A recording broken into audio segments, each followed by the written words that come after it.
どうも、ご役取りリトルとももです。ついにグラフィック設定ですね、公開します。なんでこのタイミングで公開したかっていうと、新しくピュアっていうモッドが出たんですよね、はい、天候のコントロールするモッドなんですけど、それがすごい簡単なんですよね、ほぼほぼデフォルトでリアルになっちゃうみたいな、それをちょっと今回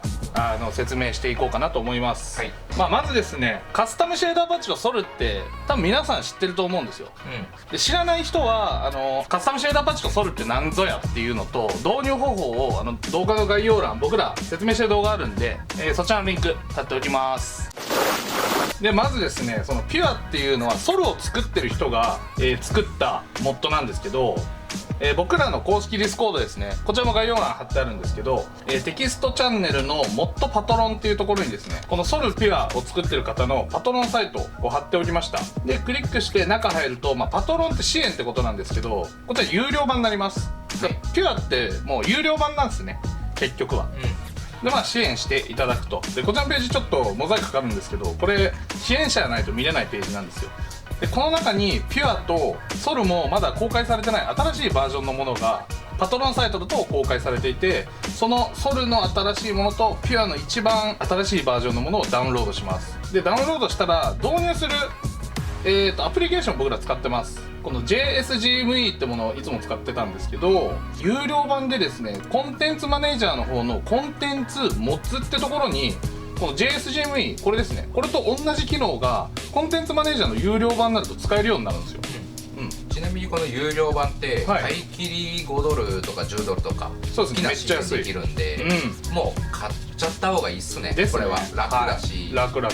今回はなのでコンテンツマネージャーの方の使い方を、なるほどなるほど、どうしても無料じゃなきゃ嫌だっていう人は、その昔の動画を導入方法を見てもらって、この有料版が嫌だっていう人はそもそもこの動画に向かない人だと思うので。なるほど、そうなんですよ。無料でやりたい人ってことですね。パトロンの方は毎月かかるけど、こっちはもう買い切りですからね。でダウンロードしたピュア、ソルですね、圧縮フォルダになってるんで、それ解凍します。で解凍したフォルダがあるんですけれども、解凍されたフォルダがピュア 0.154 ハイガーって書いてあるんですけど、その中身ですね、今ピュア 0.154 って書いてあるんですけど、この 0.154 っていうのはバージョンなんで、ここの数字はね多分変わると思います。今後このフォルダをコンテンツマネージャーの左側ですね、ちょっと僕いろいろもう入っちゃってるんですけど、ここにドラッグ&ドロップすると、そうするとここにピュア 0.154 それが表示されます。で次ソルですね、ソルも新しいのをダウンロードしたんで、解凍したフォルダの中身のソルうんちゃらをコンテンツマネージャーの方にドラッグ&ドロップと。導入方法には順番があって、カスタムシェーダーパッチを手動で入れてる方はカスタムシェーダーパッチが1番目で、次にソルで次にピュアを右側に移動させていくっていう形ですね。よっぽど最近はバグとか少なくなりましたけど、昔はもうこの順番通り入れないとバグがあったんで、そうっすね、未だに不具合を起こしたくないんで僕らも守ってるっていう感じですね。そしたら、カスタムシェーダーパッチソルピュアのうちにですね、でピュア入れようとするとなんか警告みたいのが出るんですよね、これはもう無視しちゃっていいです。そのままイエスで、これでもう導入が成功です。ソルとピュアが新しいバージョンが出た場合は、まずデザビルオールっていうのを押します、そうするともう全部一気に元に戻るんですね。元に戻るんですね、これ1個ずつ元に戻すとバグ起きます。アップデートしたらまた同じくですね、カスタムシェーダーパッチアップデートしたソウルピュアの順に入れておくというところです。でこれを使うもう一つの理由が、そもそものゲームシステムファイルを壊したりとか改造するわけではないので、そうですね、必ずこれ使ってください。でこれで導入ができたんで、今度はピュアを設定する方法ですね。まずですね、アセットコルサ APPS ですね、でこれも僕もともと入ってたんでチェック入ってるんですけど、このソルって書いてあるとこの、アップスを全部チェック入れてください。これチェック入れることでレース内にアプリケーションが出るようになります。ちなみにこれ、すでにソルを他の方法で入れてるとか、パトロン版じゃないものを入れてる方、一応確認しに行ってください。全部チェック入ってれば OK です。で、次はですね、セッティングスカスタムシェーダーパッチのこのエクステンションの中でですね、ウェザー FX ってとこですね。でここの、今、はい、ソルってなってるんですけど、多分これももともと僕ソルが入ってたからソルになってるかもしれません。もともとこのデフォルトコントローラーとかになってるかもしれないので、そうですね、はい、左側はソルって書いてあるものだけ。ソルだけのやつか。そうです。俺もそれたまに間違うわ。 2.4 ってやつは新しいコントローラーなんですけど、オンラインでねまだ動かないんで、そう僕らも大体オンラインしかやらないんでね。でこのウェザースクリプトっていうのが右にあります。それはピュアっていうのを選択ですね。簡単。はい、これさ、他のはい、このピュアを設定する、リアルに設定する上での、はい、このシェーダーパッチってちょこちょこいじってるよね。ちょこちょこいじってましたね。はい、それもじゃあ今回教えちゃおうよ。ブログってもう古いじゃないですか、情報が。そうですね。でカスタムシェーダーパッチの中のこのエクステンションの中でウェザー FX 今さっきいじったじゃないですか、その他にですねいろいろ僕いじってたんですけど、もう今回は簡単に走行するだけ、撮影とかじゃなくて僕らのリアルに走行するためだけの設定ですね。うちがメインチャンネルでライブ配信してるのと同じところですね。はい。セッティングスカスタムシェーダーパッチエクステンション内のエクストラ FX ですね。そこのエクステンションにアクティブ入れてください。はい、これ最初入ってないんですよ。でこのエクストラ FX っていうのは反射がねなんか簡単なことで言うやつ、すごいリアルになります。あとはライティング FX っていうのがあるんですけど、それの一番下のダイナミックシャドウってあるんですよ。それをアクティブ。影っていうことしかわかんないわ。まあ簡単に言えば影ですね。影がよりリアルになると。で一番右下のハイクオリティヘッドライトシャドウっていうのがあるんですけど、これもチェック入れてください。チェックだけ？チェックだけです。昔ってなんかライトの光量がどうだみたいなさ、そのバーめっちゃ動かしてたけどさ、今はもうじゃあそのめんどくさい設定ってもうないの？そうですね、特にないですね。だってライトの明るさとかよく変えてない？中でねピュアでなんとなく設定できちゃうんで。なるほどね。そうなんですよ。めっちゃ楽になったね、この 1,2 年で。めっちゃ楽っす。もう誰でもできちゃうってことで以上です。これだけ？これだけ。他は？一応あります。一応ソルとかピュア作ってる人いたじゃないですか。はい。あの人がこうした方がいいよ、ああした方がいいよっていうのあるんですけど、ちょっと難しくなっちゃうっていうのと、それすると結構そのパソコンのスペック必要になるんですよ。なるほど、でももうこれだけで、あとはゲーム内の設定とか反映させるだけでいいってこと？これだって今日からアセットコルサじゃあ始めますっていう人も、なんだろう、グランツーリスモとかってイコールコンディションで十分綺麗じゃん。あれぐらいの感じにはみんなでもできちゃうんだ。そうですね。はい。俺も勉強しよう。カスタムシェーダーパッチの簡単な設定はこれで終わりなんですけど、セッティングスアセットコルサ、ビデオですね。ビデオの設定。はい。今回ピュア入れたんで、これって今僕らがいつも撮影したり運転してるこの高グラフィック設定じゃないですか。はい。これはいつも公開してるままの設定なんですけど、そこのポストプロセッシングっていう項目があるんですよ。そのフィルター、それをピュアにします。ピュア。これだけです。はい。で今高画質設定、高画質設定って簡単に言えば、ほとんどの項目がなんかマックス状態なんですよね。すいません、じゃあちょっと素人質問。はい。これピュアにすることによってグラフィックが綺麗になるわけじゃん。なんとなくだけど絶対 PC スペック使うよね。使います。ピュアは使いたいけど、妥協できるところまで簡単にグラフィック下げる方法を知りたい。はい。レゾリューションって書いてあるんですけど、いろんなところに、そのレゾリューションって解像度って意味なんですよ。でそのレゾリューションの隣にはこの数字何かけいくつみたいのがあるんで、そこの解像度をこう数字の若いもの、例えばここまでいっちゃうとちょっとなんかブロック感になっちゃうんですよ。それはグラフィックの解像度を、そう、いわば画面の解像度じゃなくて何かグラフィックのこう反射だったり、影だったりの解像度のだけなんで。それ何箇所ある？ここが3箇所ありますね。なんちゃらレゾリューション、なんちゃらレゾリューションっていうのが3箇所あるんで、そこの解像度を落としてみてください。そうすると軽くなるんで。あとはですね、ポストプロセッシングっていう、今さっきピュアに変えたところの下にこうなんちゃらクオリティ、なんちゃらクオリティ、そこは知ってる。そうそう、これもミニマムとかローとか、比較的動作が軽そうな方を選んでおくというところですね。それでもピュア使った方が綺麗というかリアルだよね。で一番最後、多分一番大きく変わるところなんですけど、このリフレクションのこのレンダリングなんちゃらっていうところが2段目ですね。レンダリングなんちゃらっていうところをこの6フェイスパーフレームとか書いてあるんですけど、これをねこのワンフェイスパワーフレームとかにすると、なんかこうフレームレートっぽいんですよね。反射のなんかこうフレームレートをね落としてくれるみたいなんで。反射だけです。でこれで結構変わります。これ反射いらない人は、他の景色はリアルだけど、反射だけなくして軽くできますっていうのもありなんだ。ありだけどピュア入れる意味がなくなっちゃうかも。そこまでいっちゃうと。なるほど。そう、反射が良くなったピュアなんで、反射なくしちゃったら別にピュア入れる必要ないかな。でもピュアって例えば、雲とかめっちゃリアルじゃん。空がめっちゃリアルな雲が車に反射するとリアルなんですよ。いや、空だけを見てもリアルじゃん。まあリアルですね。すごくいい、綺麗な空になった。簡単に言えば、それは影響しないよね。それは影響しない。車がもう確実にリアルではなくなっちゃう。これはそれが一番軽いっちゃ軽いんで、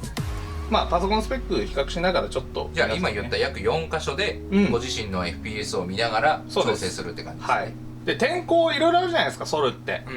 でこれ自分のね好きなこう天候とかでいろんな天候で試してみた方がいいです。僕のおすすめ、フュークラウド、これです。僕が大体昼まで撮ってる天候はフュークラウド。夜になると雲ってもう関係なくなっちゃうんで、このフュークラウドっていうので、ソロで入ってます。あとは中に入ってピュアのセッティングをするだけ。これだったら初めての人なんとか頑張れるわ、ここまでなら。はい。じゃあ夜の設定にして、首都高で入りましょうか。ジャンプしてるけど。そう、これ辰巳ジャンプ新しくねこれ出たんでちょっと写真撮ってみましたよ。次の動画の付箋？いや、動画にしようか迷ってるっすね。ライブかな、ライブのイベントかな。それはそれで楽しみだ。お、来た。でこれで首都高の中に入れました。でそしたらマウス右に持ってってもらって、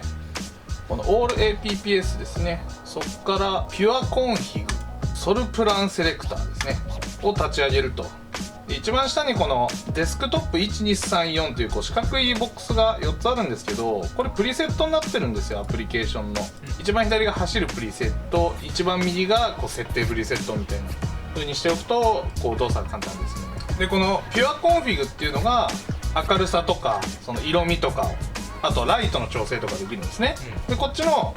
ソルプランセレクターっていうのがあるんですけど、こっちは前々から言ってるドリフト時の白煙とかも設定できたり、コースの照明の強さとか車だけの照明の強さとかヘッドライトのですね、そういうものをこう設定できるアプリケーションです。でこっちとこっち兼用して両方使っていく感じですね、僕はいつも。ちなみに、うちの、動画でビシェードとかちょっと使ってたりももちろんするじゃないですか。すごく難しいのが、モッドにもどうしても依存する、その車とかそのコースとかでも依存するから、とりあえずイコールコンディションのデフォルトで十分だよねっていうところまではアセットコルサ今現状来ましたと。ですね。僕らがずっと悩んでるのって、目で見たものをリアルとするか、画面越し、カメラ越し、スマホ越しで見たものをリアルとするかって、ずーっと僕と桃もよく言い合うんですよ。で例えば桃の目と僕の目でも見え方が違うんで、これはねもう自分の好み、ちょっとはこっから桃が説明してくれるんで、どれをリアルと取るかはもうその人本人なんで、これ全員が全員納得するのってもう一生多分無理だと思ってます、僕らも。桃ちゃんが今このピュアの中だけでできる、これが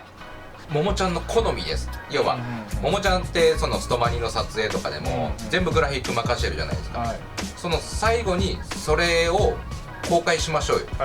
これコピーしてくれたらとりあえず首都高はこうなります、で首都高でやりましょう、それをドンピシャで。コースによって違うっていうのももちろんあるでしょうから。なるほどなるほど。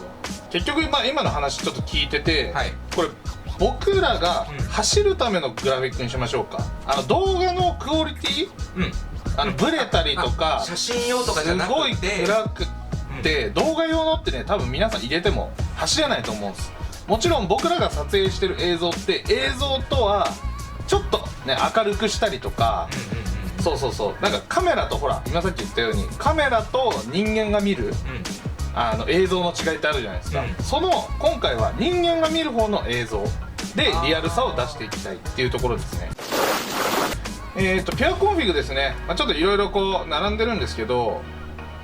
今回は簡単に触れるところのみじゃないですか。このメインって場所左上の、でこれタブなんですけど、ライト、ナイトっていうところと PP っていうところ、これだけ。この3つの中をいじくり4つっすね。メイン、ライト、ナイト、PP。そう、この4つの中をまあいじくれば結構画像も変わるしリアルに近づくところもあるというところですね。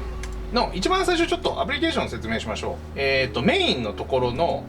このリセットっていうデフォルトってあるんですけど、このデフォルトこう押すと、僕ちょっと設定してましたね、やっぱり今さっきとは。色味が違う。色味がちゃうっすね。でもデフォルトでもライトとか建物の影が今までとは全然違うね。これがデフォルトですね。これをちょっとリアルにする方法も設定していく説明しますので、でこれを例えばここが今さっき言ったところがデフォルト、ピュアコンフィグの数値、自分のいじった数値を全部入れた時に戻す